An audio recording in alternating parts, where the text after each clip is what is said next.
با معرفی و عرضه آیفون 16 و منتشر شدن iOS 18 رسما آخرین قدم ها برای انتشار اپل اینتلیجنس برداشته شده. توی این ویدیو قراره به تمام قابلیت هایی که اپل اینتلیجنس به گوشی آیفون شما اضافه میکنه یه مروری داشته باشیم.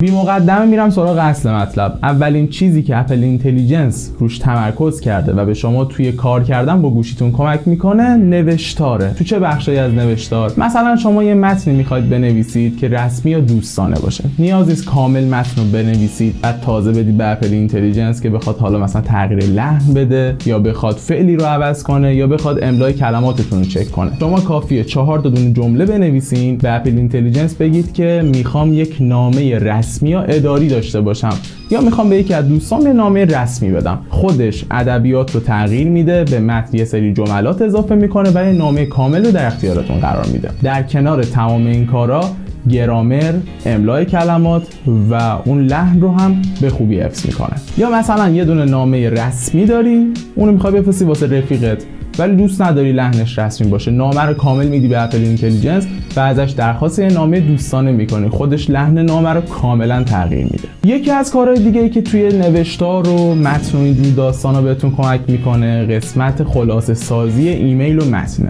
یه ایمیل براتون اومده از یه کمپانی یا از یه دوست یا از هر جایی و خیلی متن طولانی داره، از اپل اینتلیجنس درخواست میکنید که براتون خلاصه سازی کنه. خودش خلاصه میکنه، اون نکاتی که مهمه رو به شما نمایش میده. البته این نکته فراموش نشه که فعلا فقط از زبان انگلیسی پشتیبانی میکنه، اما قراره در مرور زبانهای دیگه بهش اضافه بشه که بعید میدونم به این زودیا فارسی بهش اضافه بشه، اصلا شاید هم اضافه نشه چون تحریمیم دیگه به هر حال. اما قسمت باحال بعدی جنموجیه، Generated Emojis، ایموجی های ساخته شده توسط هوش مصنوعی. ازش درخواست میکنید که یه دایناسور روی این بردای اسکی سواری قرار بگیره، واسهتون میسازه.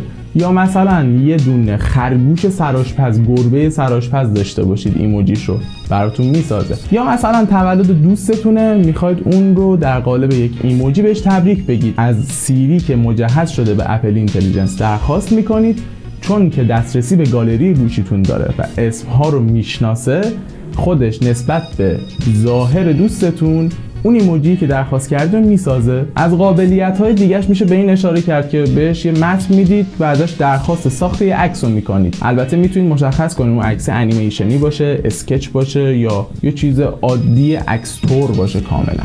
مثلا ازش میخواید که دوستتون رو توی جشن تولدش عکسش رو بسازه و به حالت انیمیشن اون رو میسازه، واسه دوستتون میتونید بفرستینش و سورپرایزش کنید. یا مثلا یه طرحی رو خیلی ساده اسکچ کشیدید از یه عمارتی و در موردش یه سری توضیحات نوشتید، این توضیحات رو و اون عکس رو کاملا درک میکنه، یه عکس فوق العاده با کیفیت و فوق العاده نزدیک به واقعیت رو بهتون تحویل میده. یکی دیگه از کارهایی که توی زمینه عکاسی و عکس و اینجور داستانا از دستش برمیاد اینه که یه زمانی مثلا 2 سال 3 سال پیش یه عکسی گرفتین که نمیدونید کی گرفتید و نمیدونید تو چه لوکیشنی بوده، اما یه جزئیاتی از اون تصویر رو یادتونه. مثلا یادتونه که دوستتون یه لباس قرمز پوشیده و داشته میرقصیده، ازش درخواست میکنید که فلانی که لباس قرمز تنش بود داشت میرقصید و بهم نشون بده. میره تو گالریتون میگرده، عکسو بهتون تحویل میده. حالا فکر کن عکسای دوستت و فامیلت و رفیقت و پسر خاله دختر خالت رو پیدا کردی، تولدشه، میخوای یه تبریک خفن و جانانه بهش بدی که بگی من خیلی به یادت بودم و نیاز نیست دیگه وقت بذاری. ازش درخواست میکنی عکسایی که فلانی تو تصویر هست و تبدیل به یه ویدیو کنه. خودش عکس‌ها جدا میکنه، ترانزیشن‌های خفن بهش میده و یه ویدیو به تحویل میده. اون ویدیو رو میتونی بفرستی واسه دوستت و ادعا کنی که خیلی واسش وقت گذاشتی به یادش بودی، اما منوطه که میدونی چیکار کردی. اما بخش بعدیش مربوط به دستیار صوتی سیری اپله. اگه از مدلی از آیفون استفاده کنید که اپل اینتلیجنس رو پشتیبانی میکنه، زمانی که سیری رو فراخوانی میکنید میگید هی سیری یا هلو سیری، یه انیمیشن جدید بهتون نمایش داده میشه که دور صفحه نمایششون یه رنگ خاصی میگیره، یه حاله خاصی میگیره. الان سیری زبان محاوره شما رو متوجه میشه. یعنی چی؟ مثلا بهش میگید که میخوام بدونم هوای رشت امروز چطوره، بعدش میگی که نه ببخشید هوای رشت آباد.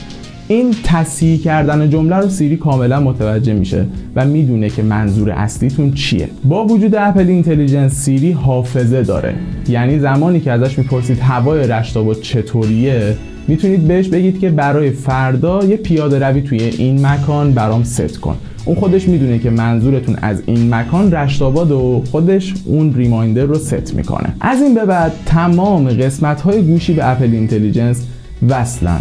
تقویم، ریمایندر، آلارم، ایمیلاتون، گالریتون، همه اپل اینتلیجنس بهشون دسترسی داره. مثلا یکی از دوستاتون قرار بعد از مدت‌ها با پرواز بیاد پیشتون و این رو در قالب یه ایمیل بهتون اطلاع داده اما شما یادتون رفت. از سیری میپرسید فلانی پروازش کی میشینه، خودش بهتون اطلاعات دقیق رو میده.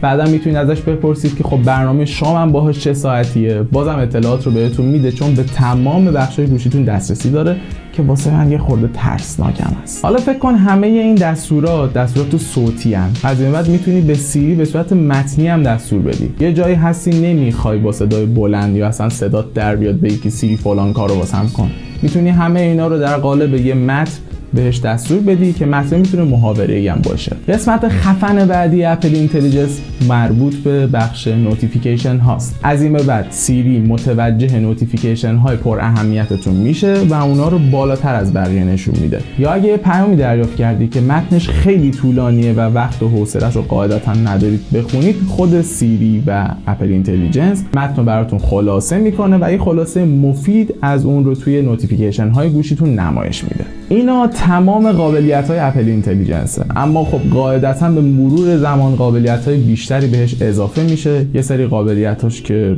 مسخره است یا باگ داره قطعاً بهتر میشه و پیشرفت میکنه. به هر حال تازه اول راهه، خیلی اتفاقات خفن تو سالهای آینده قطعاً براش میفته، مخصوصاً زمانی که زبان‌های مختلف رو پشتیبانی کنه. در مورد زمان عرضه و انتشارش باید بگم الان iOS 18 منتشر شده. یه سری از قابلیت‌های ریز و کوچولوی اپل اینتلیجنس رو ما توی تمام گوشی‌هایی که iOS 18 رو گرفتن داریم. با این حال هنوز 1 ماه حدوداً تا عرضه رسمی اپل اینتلیجنس باقی مونده و انتظار داریم اوایل آبان ماه بر اساس ادعایی که اپل کرده برای دارندگان گوشی آیفون 15 پرو، 15 پرو مکس و سری 16 منتشر بشه. یعنی اگه 15 نرمال، 15 پلاس به پایین دارید انتظار دریافت اپل اینتلیجنس رو نداشته باشید. چراش هم به خاطر اینه که اگه قرار باشه یه گوشی از اپل اینتلیجنس پشتیبانی کنه، پردازندش باید اون قطعه NPU رو داشته باشه. اینکه پردازنده حالا داستانش چیه،